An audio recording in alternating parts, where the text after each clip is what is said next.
नमस्कार, मैं हूं शीतला तिवारी। दोस्तों, ये खबर जो है प्रयागराज के यमुना नगर नैनी थाने के बगल अयोध्या थाने क्षेत्र के एक गांव से आ रही है और यह बहुत दिल दहला देने वाली घटना है। घटना यह है कि 15 साल की नाबालिग रिया पांडे को पासियों के झुंड ने जो है उठा लिया और उस पासियों के झुंड में जो मुख्य व्यक्ति का नाम आ रहा है वह अंकित भारतीया यानी अंकित पासी जो है, यह नाम का व्यक्ति है। यह उसी गांव में जो है यानी रिया पांडे के ही गांव में, ब्राह्मणों के गांव में जो है यह पासी अपने मामा के यहाँ जो है यह रहता था और बचपन से बता रहे हैं कि अपने मामा के यहाँ रहता था। उसका सेवा पालन से लेकर के वह पढ़ाई करता था और वह भी जो है 10वीं 11वीं में। लेकिन रिया की अगर हम बात करें, रिया पांडे वह भी कक्षा 9वीं की छात्रा थी। 15 साल की उम्र थी और मैं आपको बता दूं 23 तारीख को यानी 23 दिसंबर को जो है इन झुंड में और अंकित भारतीया की अगुवाई में उस लड़की को लेकर के यह लोग रफो चक्कर हो गए। यानी उसको बहला फुसला करके आप ये मान के चलिए कि दिन दहाड़े जो है उसको यह जो है पासियों के झुंड ने घर से उठा लिया। लेकिन अब उसके बाद जो है जब रिया पांडे यानी जो है ब्राह्मण परिवार दौड़ रहा था, अयोध्या थाने में गया। वहां उसके बाद उसको जो है पकड़ते हैं। पकड़ने के बाद कहा यह जा रहा है कि 151 आपको नॉर्मल होती है, शांति भंग का आपको भी पता होगा, तो 151 के तहत जो है उनका जो है चालान करने की कोशिश की गई। चालान किया भी गया। उसके बाद जब यह मामला जो है उप पुलिस अधीक्षक यानी सीओ के पास पहुंचा तो उन्होंने फटकार लगाई। उसके बाद कहा कि दबोचो दरिंदों को। तब जाकर के जो है उसके मामा और किसको किसको जो है पकड़ने की प्रक्रिया तेज हुई।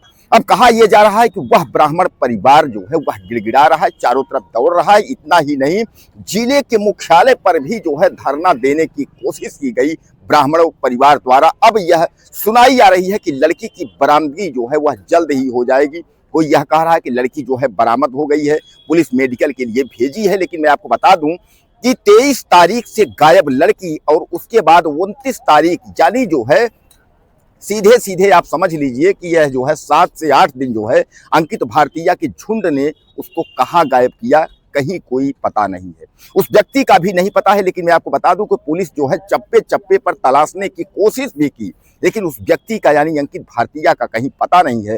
हालांकि उसका जो घर है वह बता रहे हैं गंगा पार के सहसों में है, लेकिन वह मामा के यहाँ ही रहता है। अब यह भी कह रहे हैं परिजन कि उसके घर के जो लोग हैं वह सब जो है घर छोड़ करके जो है वह भाग गए हैं। कितने दिल दहला देने वाली घटना है कि 15 साल की नाबालिग को दिन दहाड़े उसके घर से उठा ले जाना और यह पासियों का झुंड जो है कितना जो है गलत कार्य किया है। अब अगर पुलिस अगर इसको पाएगी तो आपको तो पता है पुलिस क्या करेगी। बहरहाल पुलिस के लिए यह सवाल बड़ा है और पुलिस के लिए यह चुनौती है। इसके पहले भी एक लड़की की जो है प्रिया मिश्रा नाम की लड़की जो है, एक थी प्रिया पांडे करके, वो लड़की जो है उसको भी अपहरण में जो है ले गए थे। उसको अपहरण उसका भी हो गया था। लेकिन बाद में तमाम यानी जो है महीनों बीत गए।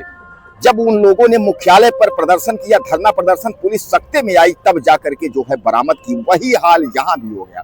8 से 10 दिन हो गया। अब खुशखबरी यह आ रही है कि लड़की की बरामदगी हो गई है। लड़की की बरामदगी के बाद जो और लोग हैं उनको पकड़ा गया है, उनको गिरफ्तार करके उसके बाद जेल भेजने की भी जो है वो प्रक्रिया की जा रही है। यानी कहने का तात्पर्य यह है कि यह घटना जो है कितनी निंदनीय है। दोस्तों, आखिर यह दरिंदे जो है यह सुधरेंगे कब? प्रयागराज में जो दरिंदगी इतनी बढ़ती चली जा रही है कि कोई भी दरिंदा किसी भी नवजात और एक तरीके से नाबालिग लड़कियों को उठा करके लेकर के भाग जा रहा है। आखिर यह कब तक चलता रहेगा? आखिर इस पर लगाम कब तक रहेगी? यानी अपराधी जो है वह इतने सक्रिय होते चले जा रहे हैं। हालांकि ऐसा नहीं है कि प्रयागराज पुलिस कार्यवाही नहीं कर रही है। प्रयागराज पुलिस बाकायदे कार्यवाही कर रही है। इनको जो है हाफ इनकाउंटर भी कर रही है, इनको लंगड़ी भी खिला रही है, इनको जेल भी भेज रही है। लेकिन फिर भी जो है इतने दरिंदे जो है वह रुकने का नाम ही नहीं ले रहे हैं। 2 दरिंदे जेल जाते हैं, उसके बाद जो है पता नहीं कहां से 4 दरिंदे फिर पनप आते हैं। आखिर यह दरिंदगी जो है इनकी बंद कैसे होगी? अपराधियों के हौसले इतने बुलंद होते चले जा रहे हैं, इसकी जिम्मेदारी कौन लेगा?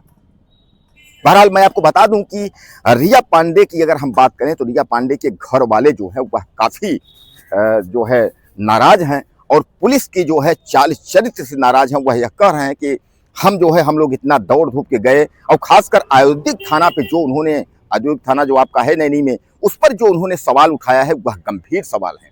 कि आखिर रिया को जो है बरामद करने में इतना समय क्यों लगा, और रिया की जो है आखिर जब उसकी जो है उसको नाबालिग को जो है जब ये भगा करके ले गया, उसके बाद जब घर वाले एप्लीकेशन देते हैं तो इस 151 करने में उसमें कौन सी बड़ी धारा है। यानी पुलिस को तत्काल सक्रिय होना चाहिए, लेकिन पुलिस सक्रिय नहीं हुई।